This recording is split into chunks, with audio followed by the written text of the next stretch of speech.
as devastated by this particular post, but in other ways, when he's been direct, maybe it's been most effective. I'm not judging. I'm not agreeing with him. I'm just saying that when you pick that channel, this is the pros. These are the pros and cons that come with it. So forgive me if I've been rambling today. So let me ask you a hypothetical. Can I ask you a hypothetical? Sure. Okay, here's my hypothetical, and I'm going to mute you while I ask because I'm coming back at myself here. So here's a hypothetical. The negotiations aren't being discussed on Truth Social, and they're very tense and very high level, and at that moment on the precipice of an agreement, that surely would have saved potentially hundreds of thousands of lives.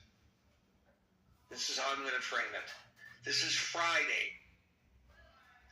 And one of the negotiators calls Seymour Hersh or somebody at the New York Times or somebody at the Washington Post and says, hey, this is where the negotiations are. And they publish that on Sunday morning as their above-the-fold headline.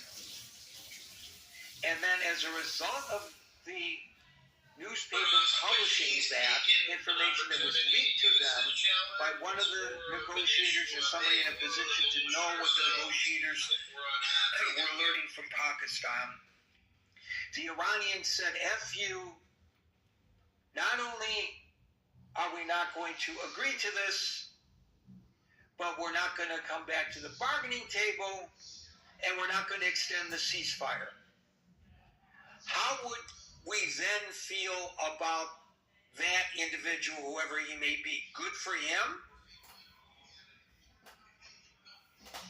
That's my hypothetical. Yeah, no, fair enough. I mean, just to preface this really quick, I know I'm giving too much, a little background here, but I read a book called The Social CEO.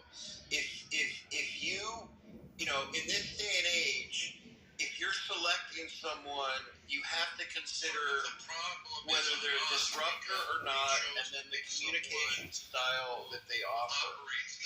If Elon Musk, and he's undermined himself on Twitter as well, or on his own, on X, I mean, if these people are